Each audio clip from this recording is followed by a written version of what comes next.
Yes, guys, welcome back to the channel. I'm your boy, Jordan Antonio Brown, and I don't even know what to call this, to be honest. Probably, I was having a thought around 258 talks, something like that, maybe footy talks, I don't even know. I need to check what everyone else has got and kind of fill in the gaps from there. But yeah, where are we? In my bedroom, to be honest. And yeah, this ain't outdoor clothes, so don't be commenting, this guy, outdoor clothes on the bed or whatever. Number one, we shower twice a day minimum. And we always change our clothes, whether we're going inside or outside. So these are my indoor clothes for today. And yeah, we're going to talk about football, man. I thought let's mix it up a bit more in-person stuff, a bit more, things that resonates with people a lot more instead of putting a backdrop studio and just chatting, to be honest. But yeah, let's actually get into a few things today. So let's actually start with me personally. On a personal note, obviously this season I've been playing for a team called Burnham, and yeah, it's been going really good, man. It's something that I always knew it was gonna turn out this way. We're currently top of the league at a step 5 level, looking to get promoted, and it's very tight at the top. There's a lot of teams battling it out. I'm talking about like six teams are still in contention for winning it, and we got 7 games left. So I don't think I've been involved in something like this before, where so many teams can still win it. And yeah, it's just literally a slip up can cost you dearly. So yeah, need to be on it. My mind state is with that, because I feel like I do owe a lot to the younger boys in our group. I think they're talented boys, and I think they can go and do big things in football within, the right mindset and, the right plan and making the right decisions. Because football doesn't turn out, sometimes how you plan it. Who thought, 10 years ago I'd be playing for a team in step 5. Obviously that is out of choice of myself, because I feel like I could have, when I stopped playing football professionally, I could have played at, at least a step 2 level, I would say. But I decided to, take a career break out of football. And then, obviously I went with going more local.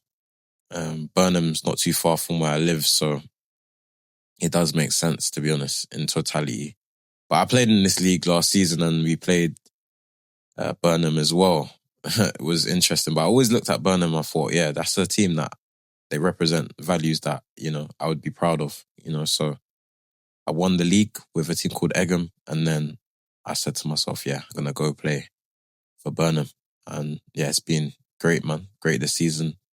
And long may it continue, man. So that's that with me. We had a big win against a team called Ashford, where they were second, I think, before we played them in the league. And yeah, that was a big result, but we messed it up on the weekend against a team called Milton, and they've been in strong form.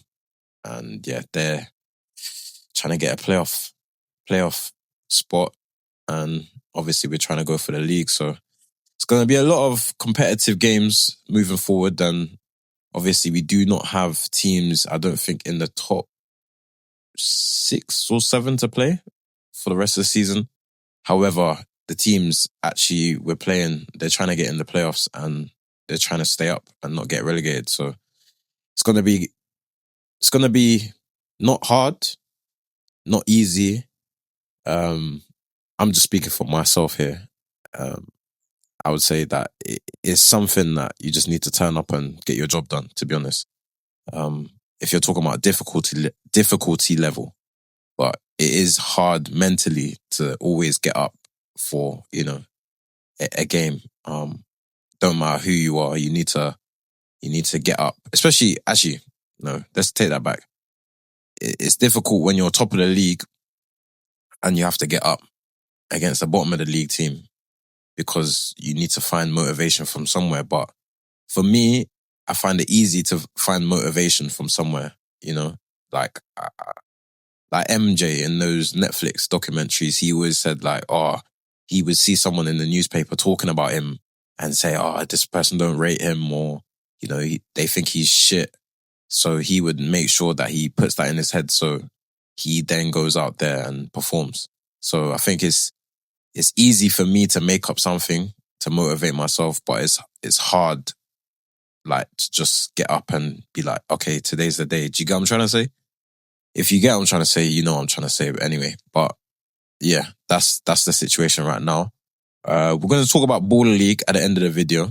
So find out at the end of the video what is happening with me in Baller League. And yeah, let's talk about Premier League, man. Premier League. What's been going on in the Premier League? So Man United, I wish we actually had Carrick from the start of the season, to be honest. Carrick has been a breath of fresh air. He's just doing what you should do. Like, I know as a fan, you're looking at it and you're thinking, football looks easy. Like, these guys, like, how can you not cross the ball there? Or like, that was a rubbish cross, or come on, hit the target. I know football looks a lot easier on the eye than, you know, it actually is to play football. However, football is not that easy. Yeah. Especially at the highest level. Let's just say it like that. There's a lot of demands that people don't see, and like, you'll see a lot when you go actually live and you watch the players running beside you, like in terms of in front of you. If you're up close and personal, and you'll see how fast the players are running, for example, or the amount of workload they need to do, or the technical ability they have. You know, these are things that a lot of people don't see. And when you watch it on the TV, it kind of resembles playing FIFA, which is, yeah, obviously not realistic. It needs to be quick. Anything you're doing at the highest level, it needs to be precise. It needs to be like, if you take a little bit of a bad touch, someone could go nick it. It's that mad. Like, it's crazy. So people don't really understand that part of it, yeah? However, what I was seeing from Man United it was like, what is that? You know what I mean? Like, that is something that is not associated with any Man United player I've ever seen growing up. And I wasn't around in the early 90s, so I didn't get to see anyone from Brian Robson before them times there, or, you know what I mean? I didn't get to see them times there, even though I think them players probably still had a bit to them and a bit about them. Like, they weren't like dead players, you know what I mean? They probably still had a little bit to them. So yeah, that Man United team from then onwards, I've never seen anything like this. Like, the recruitment, the players that they're bringing in. Don't get me wrong, at other clubs they might do well or whatever, but just Man United, like, there's a certain prestige you need as a Man United player. And it got to the point where it's like anyone could walk in that club. That's what it got to. It's like, it's not really a big thing to play for Man United anymore, or get signed by Man United anymore. You know what I mean? It was just kind of like a club that, yeah, they're going to give you some dough, and yeah, it's a quick payday, and yeah, it's a club that you can make your name. You know what I mean? Because even now I'm seeing someone like Mateus Cunha, yeah? I see him at some Adidas event. A few content creators I know went there, and they met some of the players or whatever. And I'm thinking, if you were at Wolves, this would not be your story. You know what I mean? Like, he's there front and center. You know what I mean? With like Saka, not Saka, sorry. Saka's not with Adidas. Martinelli, Madueke. Do you get what I'm trying to say? Like, obviously Adidas are with Arsenal, right? So it makes sense. But point being, like, Arsenal's a big club and they've been around it for how many years? They never finished lower than 8th in like the last 25, 30 years. Something ridiculous, you know what I mean? So, like, Arsenal, give Arsenal credit where it's due. Like, they've always been up there. Man United now, 17th last season or 16th or whatever it was. Like, this is a joke, honestly. Like, this is crazy. So, as a fan, yeah, I grew up as a Man United fan. Do you think I would waste my time watching Man United play football? Like, I got 3 kids. Like, do you think I would actually waste my time putting on the TV and even telling my son to watch that rubbish, man? You think I would ever do that? Never in my life.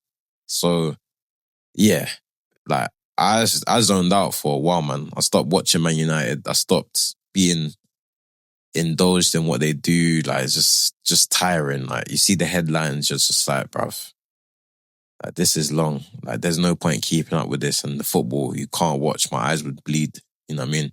If it was on, and I would open up the balcony door and they were playing on the balcony, I'll shut the blinds. You know that saying there. You know what I mean? But yeah, Carrick, it is a good thing that you've got the job and you're up and running, because yeah, I don't know if I could have done it any longer under Amarim, to be honest. Like, this football, what I'm watching is very, very promising, man.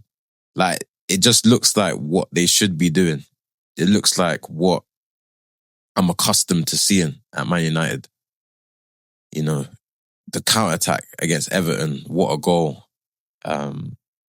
You know, even other goals, like, proper good goals, man. Like, proper good goals. Like, I'm actually excited to see football coming down the line this season. And like I said, who knows what would have happened if, you know, Carrick was in charge before. You know, could have been a good season, man. Could have been a good season. Like, I'm talking about a title race season, but you know, we'll never know because they never made the decision early enough. But yeah, let me know in the comments where you think Man United is gonna finish in the league, because it's gonna be very interesting to see how they do and how they finish the season, and also when Carrick has a little bit of a blip, how the team reacts and, you know, how he reacts as a manager, because he's a new manager. So yeah, let's talk about the title race though. The title race is quite interesting. Arsenal up against Man City. I think Man City, they have a team where they have a few players in it and they've done it before. They're accustomed to winning trophies. They, you know, they feel the pressure and they deal with it well. Where Arsenal, even then you see it in an interview with Timber after the game, he said, got asked, like, and you know, journalists, they always try to suck you in terms of answering the question and how they want it to be answered for the headline, for the clickbait, right? And maybe he got sucked in by it, but they asked him, do you feel like in the stadium, the anxiety, you know, affects you with the fans? And he said, yeah, you know, you feel it in the stadium and, you know, it's something that we dropped off the last 10 minutes, we stopped playing, you know, things like that. Like, so you're actually hearing that, you're thinking, raw, like, players are actually really affected by it. And don't get me wrong, when you're playing in front of these big crowds, you do hear the fans and you do feel their energy. However, you got to turn that into your own thing. You know what I mean? Whereas I think they are turning it into what the fans are feeling, or they're letting it affect them. You know, how a fan would let it affect them, which is not the best, to be honest. Like, whenever I've played in high pressure situations and in front of a lot of fans and, you know, in front of a lot of eyes, I always made sure that I turned that energy into, you know, adrenaline and fuel. And like, I don't know, for everyone's different, right? But I'm able to deal with it in a way where it spurs me on and I actually produce the goods. Like, everything is in flow state. Like, I'm not even thinking about what I'm doing. Whereas, like, some other times it might be the other way around. Like, if there is no crowd or there is no pressure, I might be a bit more lethargic and it might take me a little while to get into the game and someone might need to say something to me to get me going. You know what I mean? Like a challenge, or, you know, the opposition player chatting rubbish, because it happens to me all the time at non-league now. But yeah, I think, to be honest, the players just need to use it to their advantage. Like, they know that you can make history here, man. There's that something that so many players from the last 20 years have attempted to do. And how many players is that? That's a good 400 players probably Arsenal have had in the last 20 years that have tried to get over the line but haven't got over the line. And if you're a captain, for example, you're thinking the same way. You're thinking, you know, this is something that I can cement myself into their history. and become a club legend. And Arsenal is a club where the fans, they will definitely treat you like folklore and a club legend if you do the goods for them. You see how they treat Thierry Henry, Dennis Bergkamp, even guys like Freddie Ljungberg and Robert Perez, you know. That, obviously, don't get me wrong, great players in their time, and they were players that could get into a lot of teams, you know, even now, for example. However, they weren't players that stood out in their generation. However, in that Arsenal team and in Arsenal history, they're players that are iconic. And if you walk around with their jersey, like everyone would be like, rah, like, yeah, he's got like a Ljungberg jersey on. That's so cool, man. Or, you know what I mean? Where would you do the same for, I know Arsenal have had a few players that have kind of betrayed them, quote unquote. But would you do that for a Koscielny shirt? I know he did what he did with the transfer signing media play he did in it, where he took off his shirt, yeah. But let me think of another player, actually. Bakary Sagna, great right back, yeah. Are you showing Bakary Sagna more love than you're showing Lauren, for example? No, you're not. And Sagna might be a better player than Lauren. But in Arsenal eyes, we'll never know. In the fans' eyes, everyone's going to say Lauren. Just because he's won a title and he's been a part of Arsenal history. You get what I'm trying to say? So if I'm an Arsenal player, I'm definitely going into it in an optimistic mind, thinking, yeah, this is something that, you know, especially they've been around the block with this, man. It's three times they finished second. Yeah, 3 times they finished second, and this is going to be their 4th if they don't go over the line. So, yeah, it's going to be interesting when they play each other in a few weeks, but you got the Carabao Cup final coming up, and that's going to be very interesting. And yeah, who's going to win that? I think probably you're going to say Man City are the favourites, just because in finals, they tend to go over the line, and they've won how many of them Carabao Cup finals. So you probably say Man City probably are going to do it. But yeah, I think it's going to be an interesting game, man. It's going to be a very interesting game at a neutral ground. Who's going to win the Carabao Cup final? Let me know in the comments below. I think hard, man. It's probably going to come up to form at that time and who's won a few games, lost a few games, because you never know. If Arsenal have kind of overtaken City in terms of they've furthered the gap in the title race, then they'll be more confident going into it. And if Man City are above Arsenal now in the league table, then they're going to be more confident. And I think Arsenal are going to, you know, their heads are going to be down. So it's going to be interesting to see what happens. I can't really call that one. If I'm a betting man, though, probably say Man City just because of how they've done in finals. Yeah, I obviously spoke about Champions League draw in a previous video, so go check that one out. But I'll just summarize what I think about this year's Champions League. It's quite interesting. I think the format, this is the 2nd year, right? They've done it. And yeah, I think you're going to see the better teams in the later rounds. I think that's kind of how they've worked it out. And it is good because I do want to see, I'm not going to lie, I do want to see the better teams in the later rounds. That's why I watch Champions League. Obviously, I don't mind seeing upsets or whatever, but I want to see upsets with good football being played. Like Bodo Glimt, they're a good team. Like the way they work, cohesiveness, all on the same page. You can tell that they probably even grown up playing together, some of them. So yeah, I do respect the way they play, and I don't mind if they've upset a few teams along the way, because at least I get to see good football and good matchups in the rounds coming up. So yeah, I don't mind a few upsets here and there, but realistically, I kind of want to watch Real Madrid, Barcelona, Bayern Munich, PSG, Man United. No, see, this is my bias. I'm mad. I said Man United, you know. I said Man United, they're not even in the Champions League. However, next year, Man United's going to be there, yeah? But I do want to watch Man United in the Champions League, so don't even get that out of context. All I'm saying is, this year, I want to watch Liverpool, exciting team when they're on it. They got a few attacking players. Man City, obviously. Tottenham, they're gonna make it an interesting game, but I wouldn't say like I'm studying them. I'm not saying like I'm trying to watch a masterclass from the Tottenham team. Nah, it's not gonna happen, is it? And Arsenal, good team and that, but it's hard to watch, man. Hard to watch, like. But you do want to see Arsenal in the later rounds because, yeah, it's just going to be a good matchup regardless, yeah? So those are the teams that I'm trying to watch, like last 8 quarterfinals.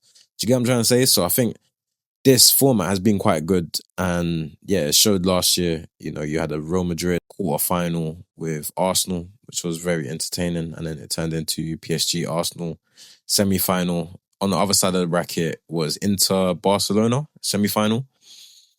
Who did them teams play in the quarterfinal? I can't remember, but I do remember Lamine Yamal tearing it up as usual. So yeah, those are definitely matchups I want to see going forward. And yeah, I think the Champions League new format is quite good, man. I think it's better than the old format. I don't want to see teams in the group stage where, what's the point, man? Like, teams are getting brushed here and there. Like, I don't want to see it, man. But yeah, what else are we gonna speak about? I got a few talking points here. Europa League, obviously. Yeah, Aston Villa, Nottingham Forest. Yeah, looking like different teams in the Europa League, to be honest, than in the league. What other talking points? VAR. Everyone wants to talk about VAR, man. To be honest, like, I'm not really fussed talking about this topic because it's just boring at this point, man. The referees aren't good enough. VAR works, yeah. If, let's say, for example, VAR was done by robots. I know robots don't mean like it's right, yeah. However, let's just say the accuracy of it, just the same way the accuracy of an offside is calculated, if fouls given and if it was a sending off or not. If that was done by someone who could actually, you know, make good decisions, because the refs, they, at any level, it's not good enough, man. They're always a level lower than the football being played. And it's a lot to do with the speed of the play. Like the refs don't understand the speed of the play because they've never like played at that level of play. And Premier League is like the hardest comparison to make in terms of trying to get a referee to match up to that pace of game, because like, who can keep up with that, bro? Like, that's crazy. Imagine like me reffing a Premier League game. I would be gassed. Like, not gassed and excited. I would be gassed. Like, I'd be blowing out my ass, bro. Like, this would be too much for me. Like, running around after these players. Like, I would need to do training camps for that. Because imagine Haaland on a fast break. Madness. And you gotta try and, you know, run close to him just to see if he doesn't get tripped or fall over, you know, and see if it was a dive or not. You get what I'm trying to say? Like, it's mad to keep up with that. So I actually give the Premier League refs the benefit of the doubt sometimes, because it's very hard. It's the lower levels and other levels which don't have VAR, and you're relying on referee decisions to be made where referees are just not good enough. So it's like a knock-on effect, like decisions, and they're like, you can see normally and you can trust your gut and know if that's a foul or not, or red card, yellow card, you know, these things. But actually, you know what we can talk about? We can talk about, yeah, this corner situation. Arsenal have scored a lot of corners this year, and I don't like talking about Arsenal. It's just they're top of the league, so we're going to talk about them, and they're top of the Champions League, and they got a big fan base in London, probably the biggest fan base in London. They're a good team, you know, they're London. Do you get what I'm trying to say? There's a lot of talking points. So let's talk about corners, yeah, because it's surrounding Arsenal right now. This is a hot topic. They're talking about changing the rules just because of the chaotic nature of taking a corner in the Premier League right now. You got 15, 16 players in the 6-yard box. Like, what is this? This is ridiculous. Like, honestly, this is ridiculous, you know. 16 players plus in the 6-yard box, just surrounding the goalkeeper. It's just ugly. It's not a good look for English football. At all. At all, bro. Not a good look for English football. If I'm turning on the TV and I watch some Spanish football and I see that, bro, I'm thinking, I didn't turn on the TV to see some Barcelona, Real Madrid. I didn't come to see this. Like, it does make it entertaining when there's like a little pushing and shoving there. It's like, it's a bit amusing, but maybe once or twice you want to see that in a game. You don't want to see that like every 5 minutes in a game. Nah, I don't want to see that. Can't lie, I don't want to see that. And how do you change the rule? They're talking about removing all the players before the ball is kicked from the 6-yard area. And I think that actually would eradicate the issue, to be honest. So let me know what you guys think in the comments below and if you think that would be a good idea. Because, yeah, there's too many players right now just in that 6-yard area around the goalkeeper. And that Vicario the other day against Chelsea, man. Sorry, against Arsenal. Soft as hell, man. Didn't even get touched. Like, some of his decisions the other day, I was just looking at him thinking, you're a puss, man. You're a puss. Like, grow some balls, man. Honestly, grow some balls, man. But anyway, that's another topic for another day.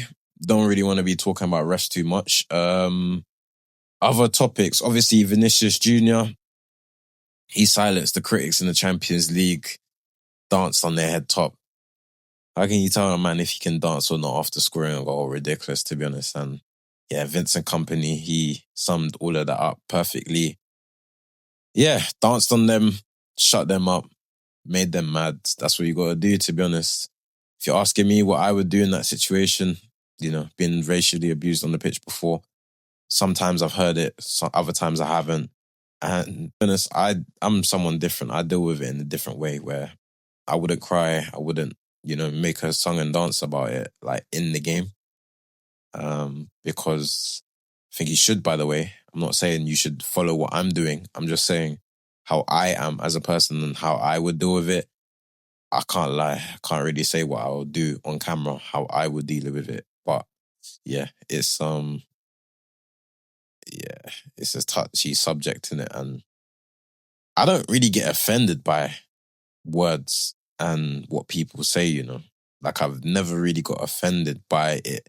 You can say if I react to it in a certain way, then you are getting offended by it. But I just believe certain consequences and repercussions for your actions need to be had. And, you know, I've got in, like, my teammates can vouch for this, whoever's watching this, but, you know, one time there was something that was said to me on the pitch. I dealt with it in the change room afterwards, you know. So that's just how I am. Everyone's not like that. And I don't think you should, you know, like do that because you're going to get in trouble, etc. But sometimes I do believe in violence is the best cure for stuff like this, like racism, for example. That's how you would teach a racist to, you know, learn certain behaviors and certain patterns of not, like, how to navigate through life and how to conduct yourself the right way. Oh, I got punched in my mouth. Oh, I better not say that again because I don't want to get punched in my mouth. Do you get what I'm trying to say? Like, these are the type of repercussions that are needed for these type of people. And obviously, when you're going up against a stadium of people, it is very difficult. And I do understand that you can't fight everyone in the stadium. And yeah, that's my logic and my thinking as well. You know, if a whole stadium was going at me in that type of way, it's hard to say, but I'd genuinely just laugh it off and just be like, these guys are just giving me more fuel and animosity to go score on your team. So that's that. But hey, and the only reason why I'm saying this, yeah, is because I know these organizations and kick it out, these things like that, they're not going to do nothing. Like, nothing's going to get done. And everyone knows that as players, man. And if you don't know it as players, then you're living on Mars, living in cuckoo land. You know what I mean? Timbuktu. But yeah, I think that's the way to deal with it. And it's a controversial viewpoint, but yeah, everyone knows that's the viewpoint. What other talking points? James Milner, Premier League record breaker. Shout out to him. He was a baller growing up. And yeah, Leeds, Newcastle, Aston Villa, Man City, Leeds. I said Leeds, yeah. Newcastle, Brighton, Liverpool, all these teams. If I repeated it twice, yeah, apologies. Anything else to talk about? Nah, let's get on to Baller League talk. So Baller League, this is why you come here. Probably, maybe not. So I have re-signed with NDL, and my decision to do that was based on, because that was my only offer in the transfer window. I didn't receive any offers from anybody else. I don't know whether the season 2, probably, yeah, season 2 obviously had a lot to play in that, because I didn't really play a lot of minutes in season 2, and I was coming off the bench, for few minutes. However, yeah, I thought probably could have got something else, and maybe some draft or something else. And yeah, obviously I didn't really get approached by NDL until the last few hours of the deadline.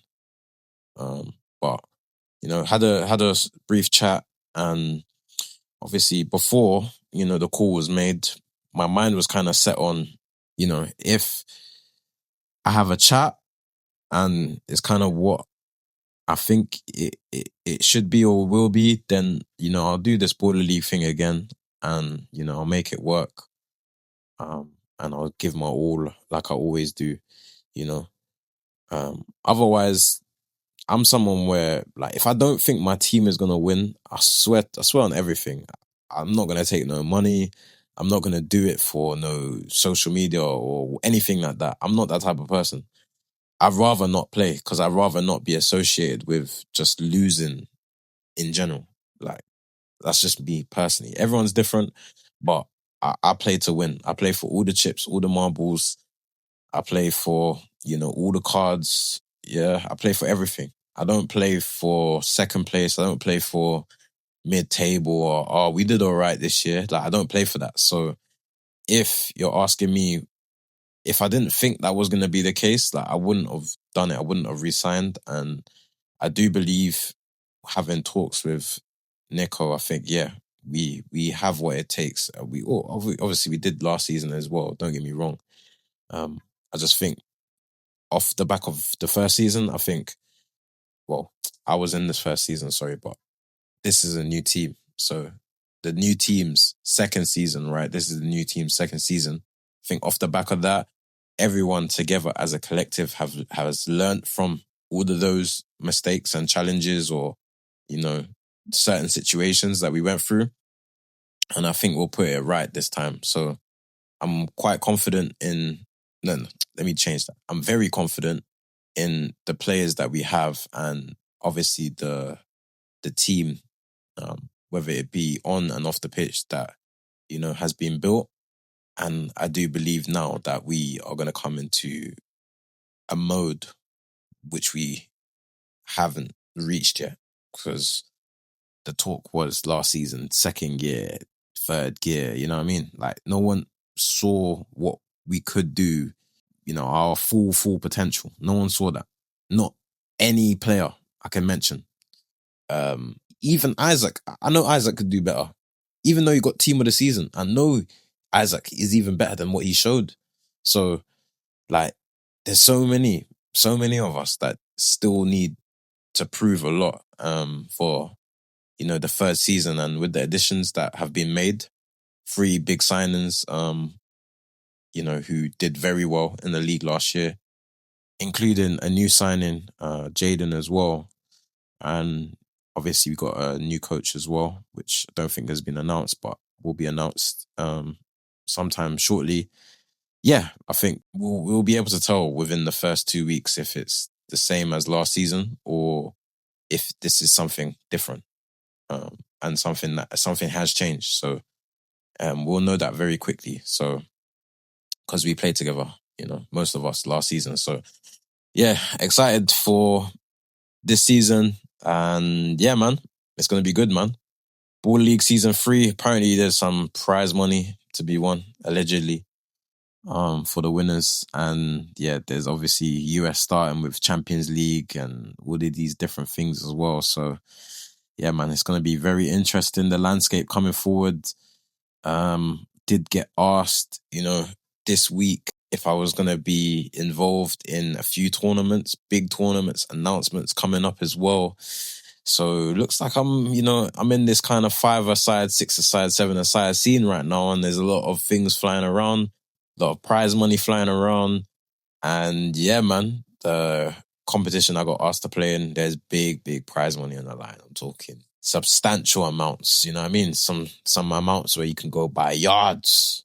You know what I'm saying? So need to build a good team for that one to be able to win it. So everyone's gonna be going for, like I said, all the marbles, all the chips. That's why you play to win, man. You don't play for any other reason. You know what I mean? So it's gonna be interesting to see the landscape moving forward. But I'm very excited.